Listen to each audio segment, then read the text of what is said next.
Hello friends, welcome to this video. Before starting the today's session, please share this video to your friends and subscribe the channel. Yesterday we have seen the how to form disaccharides, the formation of disaccharides. What are the disaccharides?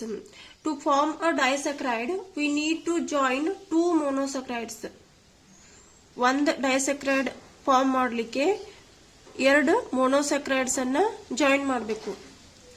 Then we will get disaccharide. Here monosaccharide 1 unit and one more unit of monosaccharide will get disaccharide unit. Glucose ಇಂದ ನಮಗೆ sucrose formation ಆಗ್ತದೆ. That is a disaccharide. Sucrose is a disaccharide and glucose and fructose, these two are monosaccharide units. This we have seen in the previous video. How to form disaccharides, that is how to form sucrose. And examples for these disaccharides are sucrose is an example of disaccharide and maltose is an example of disaccharide and lactose is also example for this disaccharide. Andre two monosaccharide unit combine ಆಗಿ ಒಂದು disaccharide unit form ಆಗಿರ್ತದೆ. ಅದಕ್ಕೆ ನಾವು disaccharides ಅಂತ ಕರಿತೀವಿ. Two ಮೊನೋಸೆಕ್ರೈಡ್ units ಅಂತಂದ್ರೆ ಒಂದು glucose ಇನ್ನೊಂದು fructose. That is to further hydrolysis ಮಾಡಲಿಕ್ಕೆ ಬರೋದಿಲ್ಲ, ಅವಕ್ಕೆ ನಮ್ಮ ಮೊನೋಸೆಕ್ರೈಡ್ಸ್ ಅಂತೀವಿ. ಟೂ ಮೊನೋಸೆಕ್ರೈಡ್ಸ್ ಯೂನಿಟ್ ಕಂಬೈನ್ ಆಗಿ ಜಾಯಿನ್ ಆಗಿ ಒಂದು ಡೈಸೆಕ್ರೈಡ್ ಯೂನಿಟ್ ಏನು ಫಾರ್ಮ್ ಆಗ್ತದಲ್ಲ, these are called disaccharides. Disaccharides ಅನ್ನ ಫರ್ದರ್ ಹೈಡ್ರೋಲೈಸಿಸ್ ಮಾಡಬಹುದು. These disaccharides we can further hydrolysis, but we can not further hydrolysis these monosaccharides, for example glucose and fructose. And these are the examples for disaccharides: sucrose, maltose and lactose. And what is this sucrose? Sucrose is made by glucose, alpha D glucose and beta D fructose.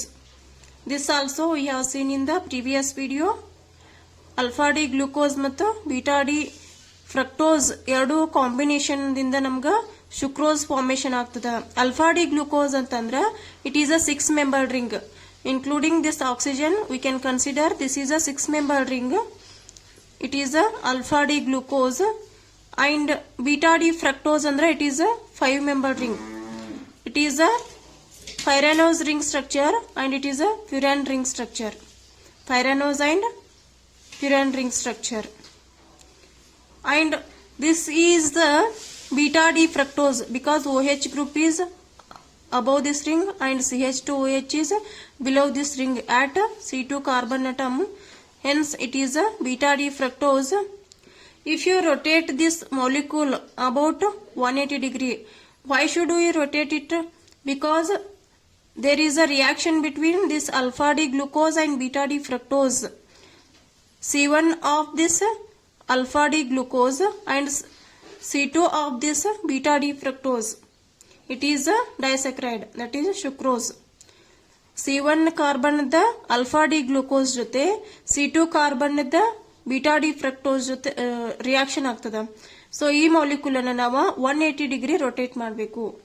ನೀವು ಇಲ್ಲೇ rotate ಮಾಡಿದ್ರೆ ಇಲ್ಲೇ reaction ಮಾಡ್ತೀರಿ ಅಂದ್ರೆ ಆಗೋದಿಲ್ಲ, ಯಾಕಂದ್ರೆ bond formation ಇಷ್ಟು ದೂರದಿಂದ ರಿಯಾಕ್ಷನ್ ಆಗೋದಿಲ್ಲ, ಬಾಂಡ್ ಫಾರ್ಮೇಶನ್ ಮಾಡ್ಲಿಕ್ಕೆ ಆಗೋದಿಲ್ಲ.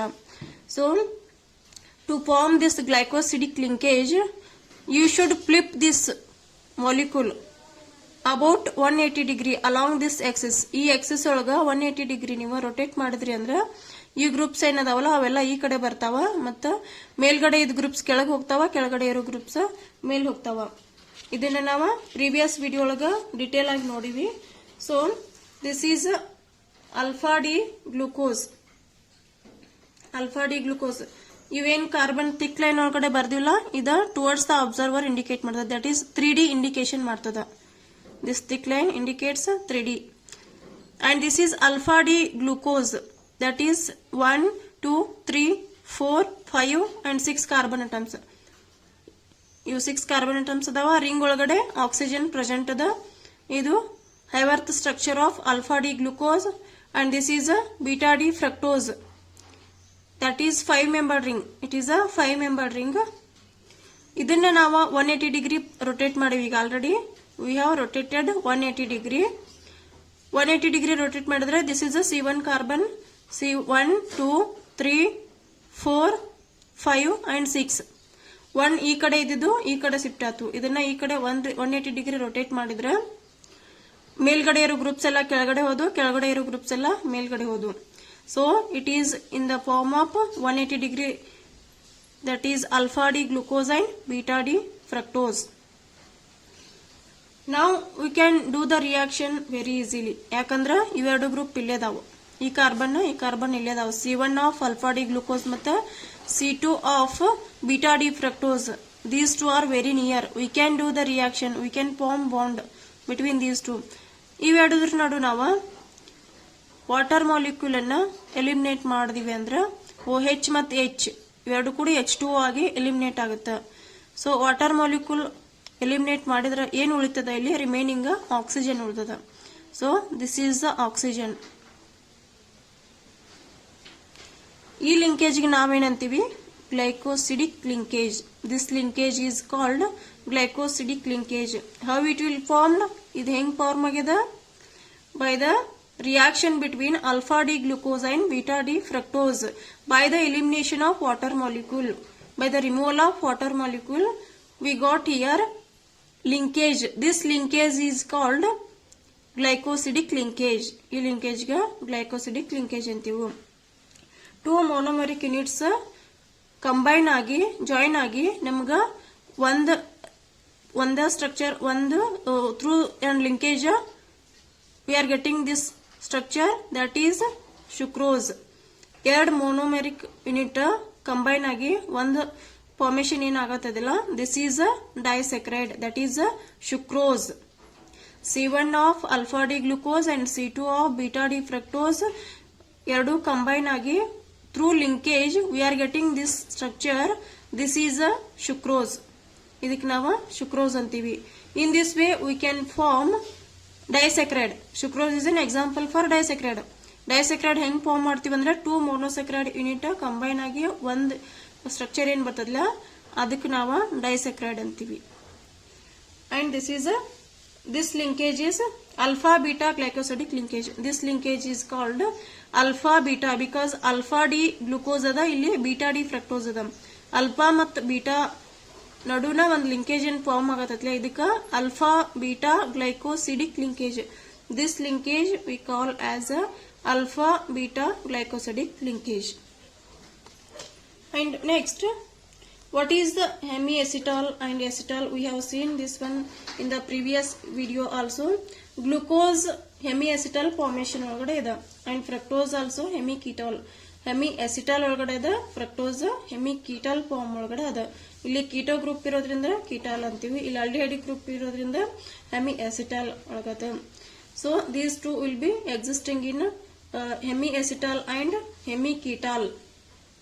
Hence they give Tollens, Benedict's and Fehling's test. ಯಾವ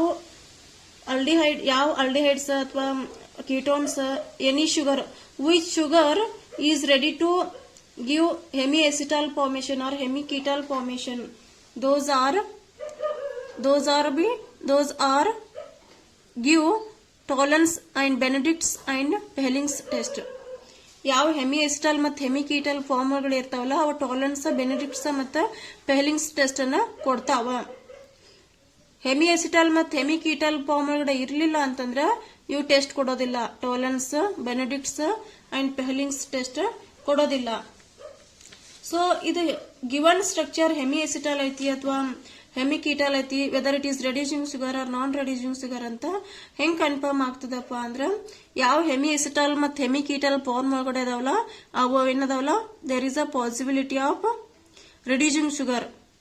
ಹೆಮಿಎಸಿಟಲ್ ಹೆಮಿಕೀಟಲ್ ಇದ್ರೆ ಅಷ್ಟೇ ರೆಡ್ಯೂಸಿಂಗ್ ಶುಗರ್ ಆಗ್ತಾವ. ಹೆಮಿಎಸಿಟಲ್ ಮತ್ತು ಹೆಮಿಕೀಟಲ್ ಫಾರ್ಮ್ ಒಳಗಡೆ ಇರಲಿಲ್ಲ ಅಂತಂದ್ರೆ they are not ready to give a hemiacetal and hemiketal, then those are non-reducing sugar.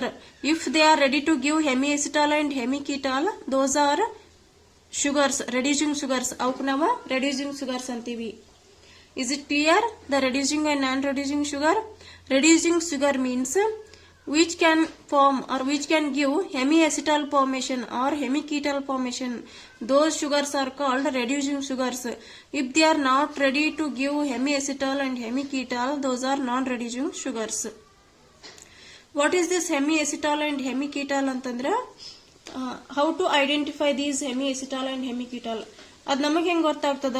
By structure ಹೆಮಿಯೆಸಿಟಾಲ್ ಐತಿ, ಹೆಮಿಕೀಟಾಲ್ ಐತಿ, ಅಷ್ಟು ಈಸಿಲಿ ಹೆಂಗೆ ಗೊತ್ತಾಗ್ತದ ಅಂದ್ರೆ, ಟು ಐಡೆಂಟಿಫೈ ದಿಸ್ ಹೆಮಿಯೆಸಿಟಾಲ್ ಅನ್ನ ಐಡೆಂಟಿಫೈ ಮಾಡಲಿಕ್ಕೆ OH group and ether group and hydrogen, these 3 should be present in single carbon atom. ಒಂದೇ carbon ಅಟಮ್ನಾಗ ಇವು 3 ಗ್ರೂಪ್ಸ್ ಇರಬೇಕು.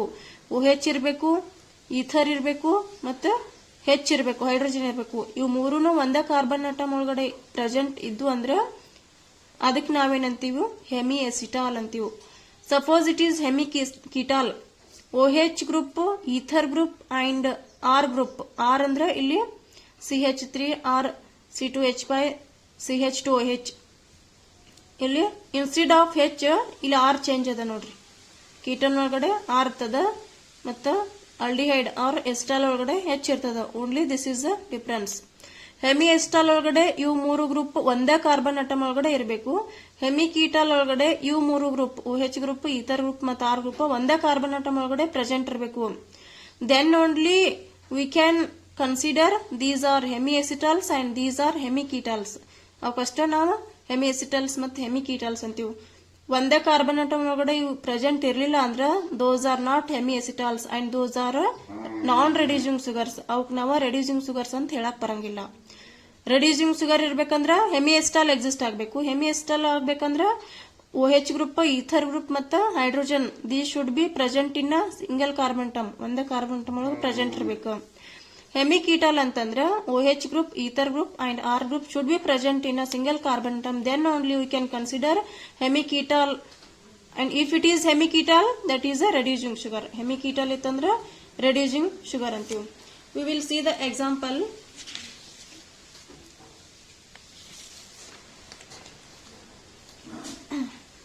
Okay, this is alpha D glucose. In case of alpha D glucose and this is a beta D fructose, whether this moiety is reducing sugar and this beta D fructose whether it is reducing sugar or it is non-reducing sugar, how to consider? See here, this C1 carbon atom ಒಳಗಡೆ all the groups present ಅದಾವ. ಏನೇನ್ ನಮ್ದು? alcohol, ether and hydrogen. All 3 groups are present in a single carbon atom. See here, this is a C1 carbon atom. ಇಲ್ಲಿ ether linkage ಅದ. This COC ಇದಕ್ಕೆ ನಾವು ethers ಅಂತ ಕರಿತೀವಿ. ಈಥರ್ಸ್ ಅಂದ್ರೆ ನಿಮ್ಗೆ ಗೊತ್ತಿರ್ಬೇಕು, ROR. This is a ether. ಇಲ್ಲಿ ಮತ್ತೆ H ಬರಂಗಿಲ್ಲ, H ಆದ್ರೆ ಅದು ಈಥರ್ ಆಗಂಗಿಲ್ಲ, ಆಲ್ಕೋಹಾಲ್ಸ್ ಆಗ್ತಾವ. ROR, this is a ether. ಇದು ಆಕ್ಸಿಜನ್ ಅನ್ನೋದಲ್ಲ, 2 ಗ್ರೂಪ್ ನಡು ಲಿಂಕ್ ಆಗಿರ್ತದ. 2 ಮಿಥೈಲ್ ಆರ್ 2 ಇಥೈಲ್ ಗ್ರೂಪ್ ನಡು ಲಿಂಕ್ ಆಗಿರ್ತದ. ಇದಕ್ಕೆ ನಾವು ಈಥರ್ಸ್ ಅಂತ ಕರಿತೀವಿ. R is a general formula here. ROR, this is a ether. ಇಲ್ಲಿನೂ ಸೇಮ್ ಕೇಸ್ ಅದ ನೋಡ್ರಿ. This is COC. ಅದು ರಿಮೈನಿಂಗ್ ಏನಾದ್ರೂ ಗ್ರೂಪ್ ಇರ್ಲಿ ಈ ಕಡೆ, ಬಟ್ ಕಾರ್ಬನ್ಗೆ ಡೈರೆಕ್ಟ್ ಅಟ್ಯಾಕ್ ಅದ. ಅದಕ್ಕೆ ಇದಕ್ಕೆ ಯಾವ ಫಾರ್ಮ್ ಒಳಗಡೆ ಅದ? ಈಥರ್ ಒಳಗಡೆ, ಈಥರ್ ಫಾರ್ಮ್ ಒಳಗಡೆ ಅದ. ಇದು ಈಥರ್ ಏನದಲ್ಲ, ಡೈರೆಕ್ಟ್ಲಿ C1 ಕಾರ್ಬನ್ಗೆ ಅಟ್ಯಾಕ್ ಅದ. ಮತ್ next condition, OH group should be present in that carbon atom. Ether ಅದ, OH ಗ್ರೂಪ್ ಅದ, ಮತ್ತು ಹೈಡ್ರೋಜನ್ ಅದ. This is a hemiacetal. If it is hemiacetal, then it is a reducing sugar. Concentrate on this one. ಈ single carbon ಒಳಗಡೆ ether ಅದ, OH ಅದ and hydrogen ಅದ. These 3 will be existing in this carbon atom. Hence it is a hemiacetal. Therefore it is a reducing sugar. Hemiacetal ಅದ, ಅದಕ್ಕಿದು reducing sugar ಅಂತ ಕರಿತೀವಿ. So same thing beta D fructose ಒಳಗಡೆ ಈ carbon ತಗೊಳ್ರಿ, C2 carbon. This is 1 and this is 2. C2 carbon ಒಳಗಡೆ ಇಲ್ಲಿನೂ ನಮಗ ether group ಅದ ನೋಡ್ರಿ, COC. This is a ether group. ROR ಏನಿತ್ತಲ್ಲ ಅದ ಟೈಪ್ COC ಅದ, ಈಥರ್ ಗ್ರೂಪ್ ಅದ. ನೆಕ್ಸ್ಟ್ OH ಗ್ರೂಪ್ ಅದ, ಆಲ್ಕೋಹಾಲಿಕ್ ಗ್ರೂಪ್ ಅದ. ಇನ್ನೊಂದು ನಮ್ಮದ R ಇರ್ಬೇಕು. This whole thing is R. This is R. ಅಲ್ಲಿ ಈ ಕೇಸ್ ಒಳಗಡೆ ನಮ್ಗೆ ಹೈಡ್ರೋಜನ್ ಇತ್ತು, ಬಟ್ ಈ ಕೇಸ್ ಒಳಗಡೆ ಫ್ರಕ್ಟೋಸ್ ಒಳಗಡೆ ನಮ್ಗೆ R ಗ್ರೂಪ್ ಅದ. ಇದಕ್ಕೆ ನಾವು ಹೆಮಿಕೀಟಾಲ್ ಅಂತೀವಿ. ಇಲ್ಲಿ hemi acetal, this is a hemiketal. Alpha D glucose existing in a hemiacetal form and beta D fructose is existing in a hemiketal form. This is a fructose. Therefore here we can call ketal, hemiketal. Illi OH group ada, ether group ada, next R group ada. These three will be existing in a single carbon atom. Nodri C2 carbon atom ಒಳಗಡೆ exist ಆಗತಾವ ಇವು ಮೂರುನು. Different carbon ಒಳಗಡೆ ಇರಬಾರ್ದು. ಒಂದು carbon atom ಒಳಗಡೆ ಇವು ಮೂರುನು exist ಆಗತ್ತಿದ್ವು ಅಂದ್ರೆ ಅವಕ್ಕಷ್ಟೇ ನಾವು hemi ಎಸಿಟಾಲ್ ಮತ್ತು ಹೆಮಿ ಕೀಟಾಲ್ ಅಂತ ಕರಿತೀವಿ. ಹೆಮಿ ಕೀಟಾಲ್ ಫಾರ್ಮ್ ಒಳಗಡೆ ಇರೋದ್ರಿಂದ this is a reducing sugar. Easily we can say this is a reducing sugar. ಈಸಿಯಾಗಿ ಹೇಳ್ಬಹುದು ನಾವು. This is alpha D glucose is also reducing sugar and beta D fructose also reducing sugar. Easily we can say based on this hemiacetal and hemiketal formation. So in this way we can judge whether the sugar is reducing sugar or non-reducing sugar. Reducing sugar ಆಯ್ತು non-reducing sugar ಆಯ್ತು ಅಂತನ easily ನಾವು judge ಮಾಡಬಹುದು. If you know hemiacetals and hemiketals, what is mean by hemiacetal? Hemiacetal ಅಂತಂದ್ರೆ ether group ಮತ್ತು alcoholic group and hydrogen should be present in the single carbon atom, and ether group, alcoholic group and R group should be present in a single carbon atom, that is called hemiketal. Hemiacetals and hemiacetals will be reducing sugars. So how to form this glycosidic linkage we have seen in the previous video also. This is a alpha D glucose and this is a beta D fructose. If you rotate this molecule about 180 degree, along this axis ಒಳಗಡೆ ನಾವು 180 degree rotate ಮಾಡಬೇಕು ಈ molecule ಅನ್ನ. ಯಾಕಂದ್ರೆ ಇಷ್ಟು ದೂರದಿಂದ bond formation ಮಾಡ್ಲಿಕ್ಕಾಗಲ್ಲ. So ಹಿಂಗೇನದಲ್ಲ ಇದನ್ನ 180 degree rotate ಮಾಡ್ತೀವಿ. 180 ಡಿಗ್ರಿ ರೊಟೇಟ್ ಮಾಡಿದ್ವಿ ಅಂತಂದ್ರೆ ಇಲ್ಲಿ ನಮಗ ಮೇಲ್ಗಡೆ ಇರೋ ಗ್ರೂಪ್ಸ್ ಕೆಳಗಡೆ ಬರ್ತಾವ, ಕೆಳಗಡೆ ಇರೋ ಗ್ರೂಪ್ಸ್ ಮೇಲ್ಗಡೆ ಹೋಗ್ತಾವ. ಸೊ ಇದು 1 ಮತ್ತು 2 ಏನಿತ್ತಿಲ್ಲ ಇವು ಈ ಸೈಡ್ ಬರ್ತಾವ. 1 2 ಈ ಕಾರ್ಬನ್ ಈ ಕಡೆ ಬರ್ತಾವ. ಸೊ ಇಲ್ಲಿ ಮೇಲ್ಗಡೆ CH2H ಕೆಳಗಡೆ ಇತ್ತು, ಇಲ್ಲಿ ಹೋಗಿ ಮೇಲ್ಗಡೆ ಆಗ್ತೈತೆ. After flipping this molecule about 180 degree we got this the below function group, that is CH2OH we got here above, and the OH function group we got here below. After this C1 of this alpha D glucose and C2 of this beta D fructose reaction takes place, and there is a removal of water molecule in these two. ಇಲ್ಲಿ ಎರಡು water molecule ಅನ್ನ eliminate ಮಾಡಿದ್ರಿ ಅಂದ್ರೆ ಇಲ್ಲಿ ಒಂದು linkage generate ಆಗುತ್ತೆ. ಈ ಲಿಂಕೇಜ್ಗೆ ನಾವು ಗ್ಲೈಕೋಸಿಡಿಕ್ ಲಿಂಕೇಜ್ ಅಂತೀವಿ. Yes, now tell me whether this sucrose molecule is reducing sugar or not reducing sugar? Yes, it is a non-reducing sugar. Why? It is because ಒಂದೇ ಕಾರ್ಬನ್ ಒಳಗಡೆ ಈಥರ್ ಇಲ್ಲ, alcoholic group ಇಲ್ಲ, H ಇಲ್ಲ, ಮತ್ತು ಇನ್ನೊಂದು condition ಒಂದೇ carbon ಒಳಗಡೆ R group ಇಲ್ಲ, OH ಗ್ರೂಪ್ ಇಲ್ಲ, ಮತ್ತೆ ಈಥರ್ ಇಲ್ಲ. ಇದು ರಿಂಗ್ ಇದು ರಿಯಾಕ್ಷನ್ ಒಳಗಡೆ ಇನ್ವಾಲ್ವ್ ಆಗಿ ಇಲ್ಲಿ ಲಿಂಕೇಜ್ ಫಾರ್ಮೇಶನ್ ಆಗ್ಯದ. So this sucrose that is disaccharide is a non reducing sugar. It is not a reducing sugar. ಈಗ ನಾವು ಈಸಿಲಿ ಹೇಳ್ಬೋದು whether this sucrose is reducing sugar or non-reducing sugar. Yes, it is a non-reducing sugar because it is not existing in a hemiacetal and hemiketal form. Hence, the sucrose molecule is a non-reducing sugar. Yes, why sucrose is not a reducing sugar? Because it is not existing in a hemiacetal or hemiketal form. There is a linkage formed between these two monosaccharides, that is glycosidic linkage. Hence, it will not be considered as a reducing sugars. it is a non-reducing sugars. Then what are reducing sugars?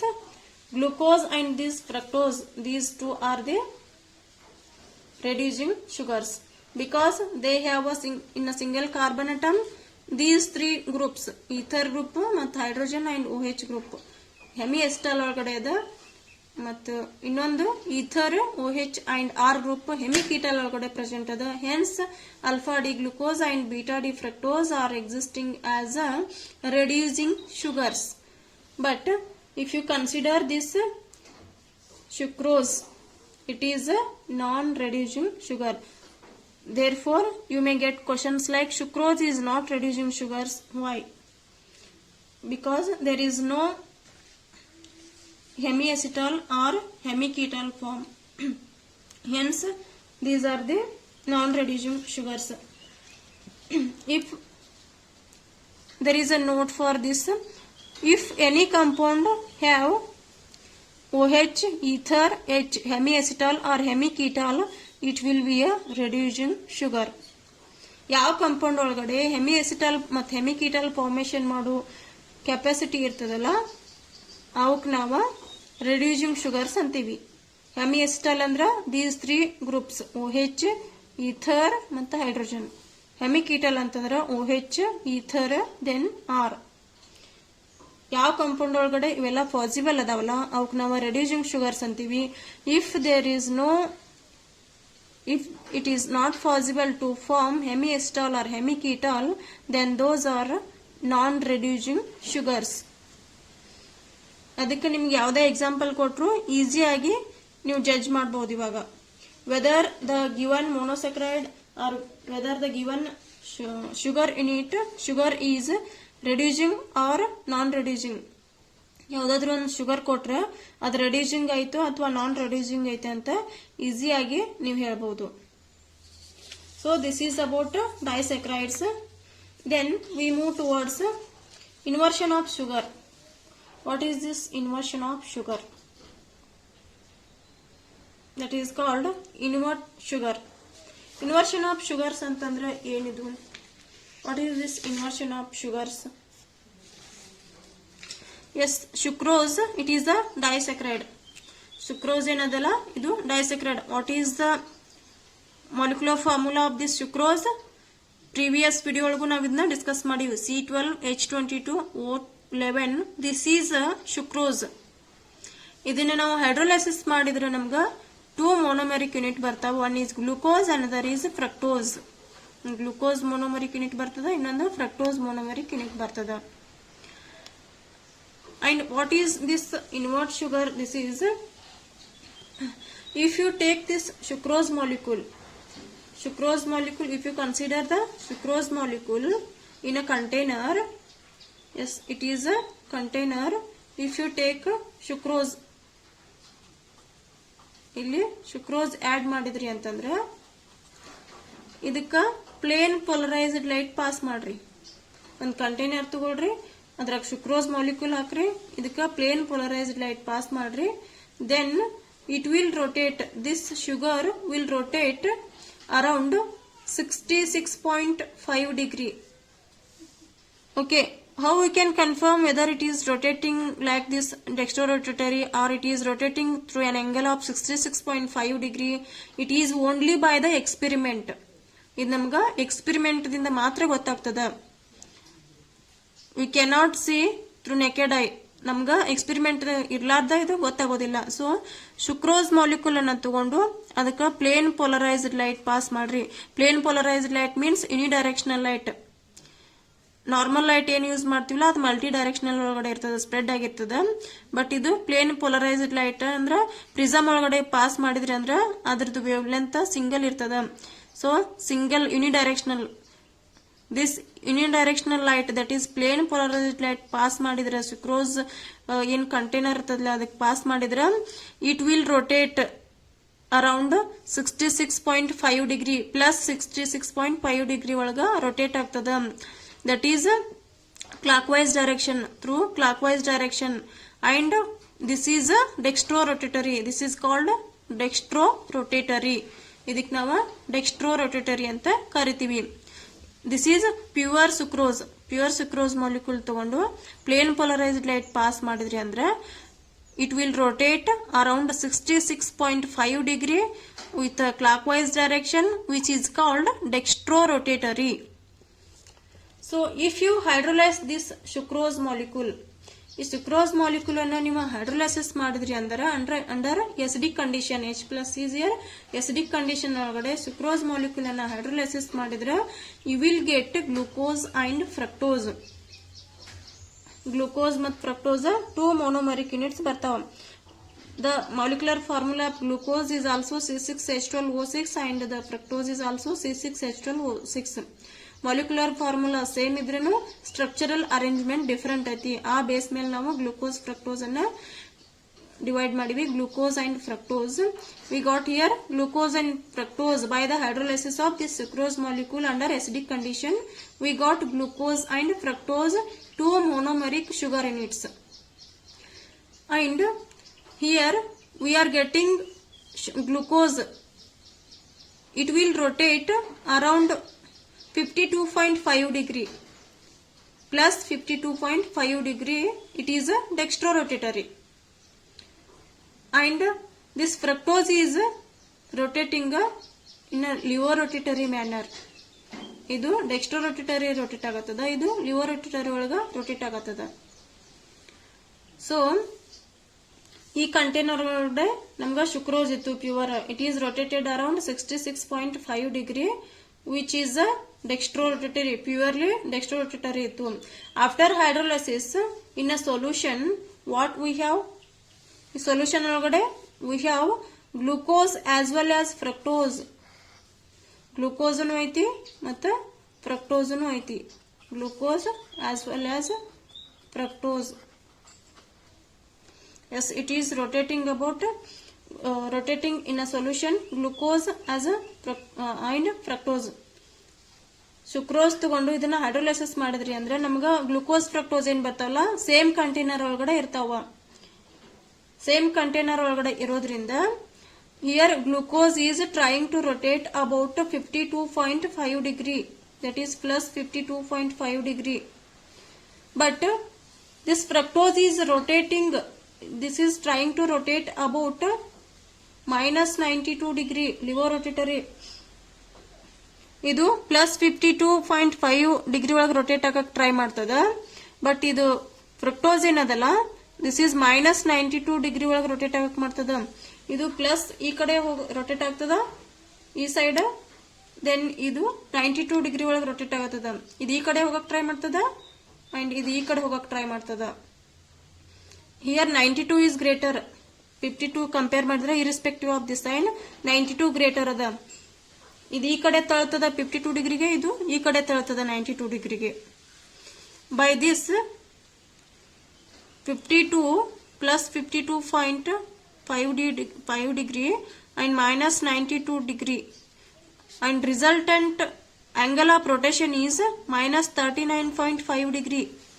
Resultant ಏನ್ ಬರ್ತದ, ಎಷ್ಟು angle ಬರ್ತದೆ ನಮಗ 39.5 degree, minus sign with a minus sign. This is the resultant force. ಇದು ಈ ಕಡೆ 52 degree ತಳ್ತದೆ, ಇದು ಈ ಕಡೆ 92 ಡಿಗ್ರಿ ತಳ್ತದೆ. ಎರಡು ರೊಟೇಟ್ ಆಗೋದ್ರಿಂದ finally resultant force is 39.5 degree. We are getting here 39.5 degree. Through this angle, this whole mixture is rotating.